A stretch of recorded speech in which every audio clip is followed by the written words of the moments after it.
Varicose veins తో బాధపడుతున్నారా? మన ఏవిస్ హాస్పిటల్లో 4500 రూపాయల లేజర్ స్కానింగ్ ఉచితం. నమస్కారం.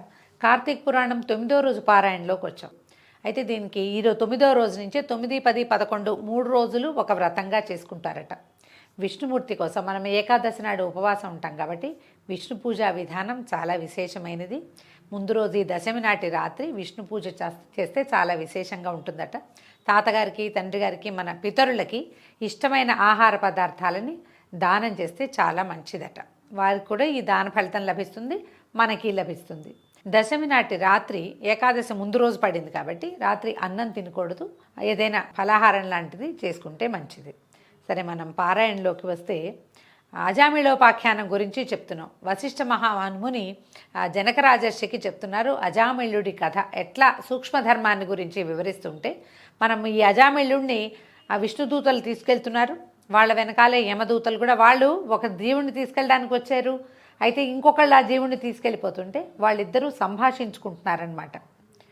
ఇతన్ని మీరు ఎట్లా తీసుకెళ్తారు, అసలు ఎందుకు తీసుకెళ్తారు? అప్పుడు విష్ణుదూతలు అడిగారు, మేము తీసుకెళ్తాం సరే, అసలు మీరెవరిని తీసుకెళ్ళాలి ఓ యమదూతలారా? మీ ప్రభువు మీతో చెప్పిన మాటలేమిటి? మీ యమదండనికి ఎవడు తగినవాడు? పుణ్యం అంటే ఏమిటి, పాతకం అంటే ఏమిటి? ఈ విషయాలన్నీ మాకు వివరంగా చెప్పమని అడిగితే యమదూతలు చెప్పారట, ఓ విష్ణుదూతలారా సావధానంగా వినండి.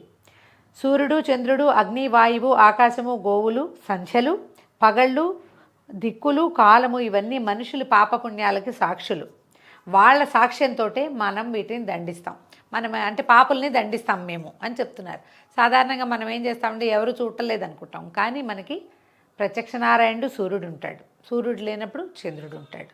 వీళ్ళెవరు లేకపోతే మన చుట్టూతా ఉన్న గాలి ఉంటుంది కదా, ఇవన్నీ కూడా మనని చూస్తూ ఉంటాయి. ఆ సాక్ష్యాలను బట్టే మన పాపపుణ్యాలు రాయబడతాయి. క్లియర్గా చెప్తున్నారు చూడండి. వేద మార్గాన్ని వదిలి ఇచ్ఛానుసారంగా తిరుగుతూ వేదశాస్త్రములను దూషిస్తూ సాధు బహిష్కృతుడైన వారిని మేము దండిస్తాము. బ్రాహ్మణుని, గురువుని, రోగిని పాదములతో తన్నువాడు, తల్లిదండ్రులతో కలహించువాడు అయిన వారిని మేము దండిస్తాం. నిత్యము అబద్ధమాడుతూ జంతువుల్ని చంపుచూ కులాచారమును వదిలిన వాడిని కూడా మేము దండిస్తాం. ఇచ్చిన సొమ్ముని తిరిగి తీసుకున్న వానికి, అంటే ఎవరికైనా దానం ఇచ్చి వెనక్కి తీసుకుంటే పచ్చి పాపం అండి అది. తీసుకో, నువ్వే ఉంచుకొని తర్వాత మళ్ళీ కావాలని తీసుకోకూడదు. డాంబికుని, దయాశాంతులు లేనివాడిని, పాపకర్మలందు ఆసక్తులైన వారిని మేము దండిస్తాం. పరుని భార్యతో క్రీడించువానిని, ద్రవ్యమును గ్రహించి సాక్ష్యమును చెప్పువానిని, అంటే దొంగ సాక్ష్యం, డబ్బు తీసుకుని దొంగ సాక్ష్యం చెప్పేవాళ్ళకు కూడా యమబాధలు వస్తాయట. నేను దాతనని చెప్పుకునేవాడిని, మిత్రద్రోహిని, ఉపకారము మరచిన వానిని, అపకారము ఉపకారాన్ని మరిచి వాడికి అపకారం చేసేవాడికి మేము దండను విధిస్తాం. వివాహమును చెరుచువానిని, పెళ్లిని పాడు చేస్తే ఇతరుల సంపత్తులు చూసి అసూయపడువానిని మేము దండిస్తాము. పరుల సంతానాన్ని చూసి దుఃఖించువాడికి, కన్యాశుల్కం చేత జీవించువానికి, వడ్డీతో జీవించువానికి కూడా మేము దండిస్తాము. చెరువును, నూతిని, చిన్న కాలువలను నిర్మించే వ్యాపారాన్ని మార్పించేవాడిని, నిర్మితములైన వాటిని చెరుచువానిని కూడా మేము దండిస్తాం. మోహం చేత మాతాపితరుల శ్రాద్ధమును విడిచిన వానిని, నిత్యకర్మని వదిలిన వానిని కూడా మేము దండిస్తాం. పరపాక పరిత్యాగిని, పరపాక రతుని, పితృశేషాన్నాన్ని భుజించే వానిని కూడా మేము దండిస్తాం. పరపాక పరిత్యాగి అంటే తాను వండిన అన్నంలో ఇతరులకు ఎంత మాత్రమూ పెట్టకుండా తను ఒక్కడే భుజించేవాడు. పితృశేషాన్న భోక్త అంటే శ్రాద్ధ భోక్తలు భుజించిన తర్వాత మిగిలిన అన్నాన్ని, అంటే శ్రాద్ధ భోజనం చేస్తే నరకం వస్తుందని కాదట అర్థం. వాళ్ళు మిగిల్చిన అన్నాన్ని గనక భుజిస్తే అప్పుడు పనికిరాదు.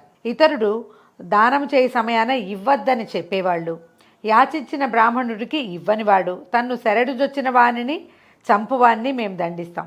స్నానమును, సంధ్యావందనాన్ని విడుచువాన్ని, నిత్యము బ్రాహ్మణ నిందకుని, బ్రాహ్మణ హంతకుని, అశ్వహంతకుని, గోహంతకుని కూడా మేము దండిస్తాం. ఈ మొదలైన పాపాలు చేయు మానవులు యమలోకంలో మా చేత యమయాతనలు పెట్టబడతారు.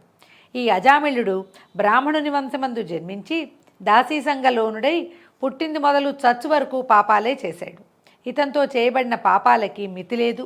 ఇట్టి విప్రాధముడు మీ విష్ణులోకానికి ఎట్లా అర్హుడవుతాడు?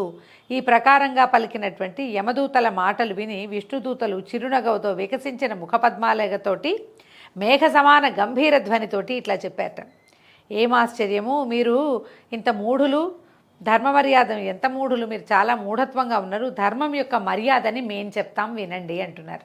విష్ణు పార్షదులు చెప్పేటువంటి ధర్మం ఏమిటో చూద్దాం. దుస్సంగమాన్ని విడుచువాడు, సత్సంగము ఆశ్రయించువాడు, నిత్యము బ్రహ్మచింతనము చేయువాడు యమదండార్హుడు కాదు. ఎవరైతే దుష్టులతో సావాసం చేస్తాడు తెలుసుకుని మానేసిన వాడికి యమదండన రాదట. సత్సంగంలో ఉండేవాడికి రాదు. నిత్యము బ్రహ్మచింతన అంటే భగవన్నామాన్ని స్మరించేవాడు, ఇదంతా భగవంతుని యొక్క సృష్టి విలాసమని భావించేవాడికి కూడా యమదండన ఉండదు. వాడేదో జీవిక కోసం ఏవో చేస్తాడు, కానీ వాడికి తెలుసు ఇదంతా భగవంతుని లీలా వైచిత్ర్యమే తప్పిస్తే మనది కాదన్న భావన ఉంటుంది. అలాంటి వాడికి యమదండన ఉండదట. స్నాన సంధ్యములు ఆచరించేవాడు, జపహోమాదులు ఆచరించేవాడు, సర్వభూతములందు దయావంతుడు యమలోకాన్ని పొందడు. సత్యవంతుడై అసూయాదోషరహితుడై జపాగ్ని మంత్రములను చేయుచు కర్మల ఫలములను బ్రహ్మయందు ఉంచినవాడు యమదండార్హుడు కాదు. ఏదైనా సరే అంతా భగవంతుడికే సమర్పయామే, వాడికి కూడా యమదండన ఉండదు. కర్తృభోక్తృత్వాదులను సగుణ పరమేశ్వరుని యందు స్థాపించి ఈశ్వరార్పణ బుద్ధితో కర్మల్ని ఆచరించుటే తాత్పర్యంగా గలవాడు కూడా యమధర్మందిరానికి వెళ్ళడు. అన్నదానం చేసేవాడు, జలదాత, గోదానకర్త, వృషోత్సర్గకర్త యమలోకాన్ని పొందడు. వృషోత్సర్గం అంటే ఆంబోతికి అచ్చుపోసి వదిలిపెట్టడం. ఈ కాలంలో చాలా మంచిదట. ఇదివరకు చేసేవాళ్ళండి, ఇప్పుడు మనకు అట్లా కనిపించటం లేదు. ఆ పద్ధతులు కూడా ఇప్పుడు ఊళ్ళల్లో లేవు. విద్యను కోరిన వాడికి విద్యాదానం చేసేవాడు, పరోపకారం నందు ఆసక్తి కలిగిన వాడికి కూడా యమలోకం ఉండదు. హరిని పూజించేవాడు, హరినామాన్ని జపించువాడు, వివాహములను ఉపనయనాల్ని చేసేవాడు యమలోకాన్ని పొందడు. మార్గమధ్యంలో మండపాలు కట్టించువాడు, క్రీడాస్థానాల్ని కట్టించేవాడు, దిక్కులేని శవమునకు సంస్కారాన్ని చేసేవాడు, అనాథ ప్రేత సంస్కారికి కూడా యమలోకం ఉండదట. నిత్యము సాలగ్రామార్చన చేసి ఆ తీర్థమును పానం చేసి దానికి వందనమాచరించువాడు కూడా యమలోకాన్ని పొందడు. తులసి కాష్టమాలికను మెడయందు ధరించి హరిని పూజించేవాడికి, వాడు సాలగ్రామంను పూజించేవాడికి కూడా యమలోకం ఉండదు. భాగవతమును రాసి గృహమందు పూజించుచున్నను గృహమందు ఉంచుకున్నను కూడా యమలోకాన్ని పొందడు.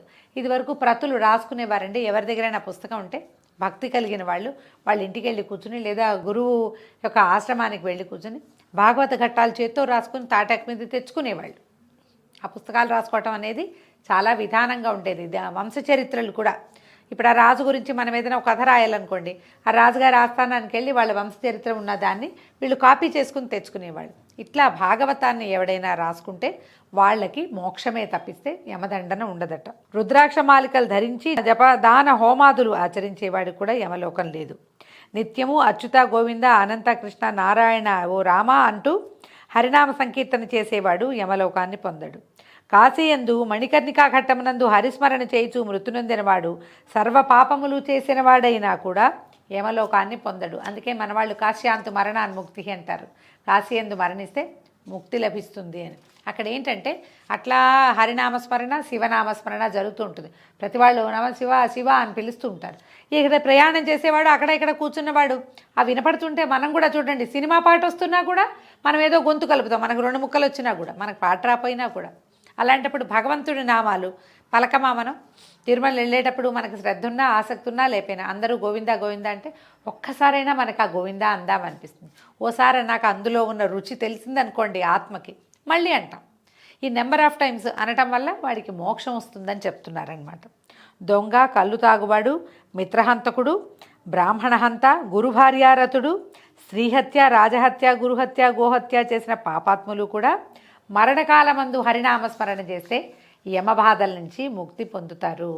మహిమ తెలుసుకొని కానీ తెలియక కానీ మరణకాలమున హరినామ సంకీర్తన చేసిన వారు పాపాత్ములైన ముక్తి కలుగుదురు, ముక్తి నొందుదురు. బాగుంది. పడినప్పుడు, తొట్టుపాటు పొందినప్పుడు, కొట్టబడినప్పుడు, జ్వరాదులతో పీడింపబడినప్పుడు, సప్తవ్యసనముల చేత పీడింపబడినప్పుడు, వశము కానప్పుడు కూడా హరిహరి అన్న ఎడల యమయాతనని పొందడు. వాడికి ఇహంలో ఉన్న బాధలు తొలుగుతాయి, పరంలో కూడా వాడికి యమబాధలు ఉండవు. అనేక జన్మల్లో సంపాదించబడి ప్రాయశ్చిత్తములు లేక కొండల వలె పెరిగిపోయి ఉన్న పాపాలు కూడా భూమి యందు కానీ స్వర్గమునందు కానీ హరినామ సంకీర్తన చేత నశించును. మరణావస్థలో ఉన్నవాడు హరినామస్మరణం చేసిన ఎడల వాని పాపములనియో అగ్నిలో ఉంచిన దూదిలాగా నశిస్తాయి. విష్ణుదూతలు ఇట్లు యమదూతలతో పలికి అజామిళుని యమదూతల దగ్గర నుంచి విడిపించేశారు. తర్వాత వాళ్ళకి నమస్కారం చేసి, అయ్యా అజామిళుడు అన్నాడు, అయ్యా మీ దర్శనం చేత నేను పావనుండయ్యాను నాయన అని చెప్పాడు. విష్ణుదూతలు వైకుంఠానికి అజామిళుడిని తీసుకుపోయాడు. అయితే ఈ సంవాదాన్ని మాట్లాడుకుంటున్న మాటలన్నీ విన్నటువంటి అజామిళుడు అనుకున్నాడు, అయ్యో నేను ఎంత దుర్మార్గుణ్ణి, ఆత్మహితం తెలుసుకోలేకపోయాను కదా, చీచి సజ్జన నిందితంగా ఉంది. ప్రతి మంచివాడు ఇదేమిటి వీడు ఇట్లా ఉన్నాడని నన్ను నిందించే పరిస్థితి వచ్చింది నాకు. పతివ్రత అయిన భార్యను వదిలి కళ్ళు దాగడి దాసిని భార్యగా స్వీకరించాను. వృద్ధులు నాకంటే వేరే దిక్కులేని వాళ్ళైనటువంటి పుణ్యాత్ములైన మా అమ్మా నాన్నల్ని కూడా నేను వదిలిపెట్టేశాను.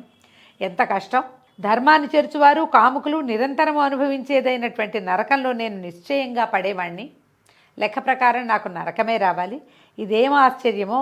కల్లోలాగా నల్ల కత్తులు ధరించి పెద్ద పెద్ద మిడిగుడ్లు పెద్ద దుబ్బులాంటి మీసాలుండి నల్లటి వస్త్రాలు ధరించి భీకరాకారులుగా ఉన్నటువంటి వాళ్ళు ఎట్లా తప్పిపోయారు.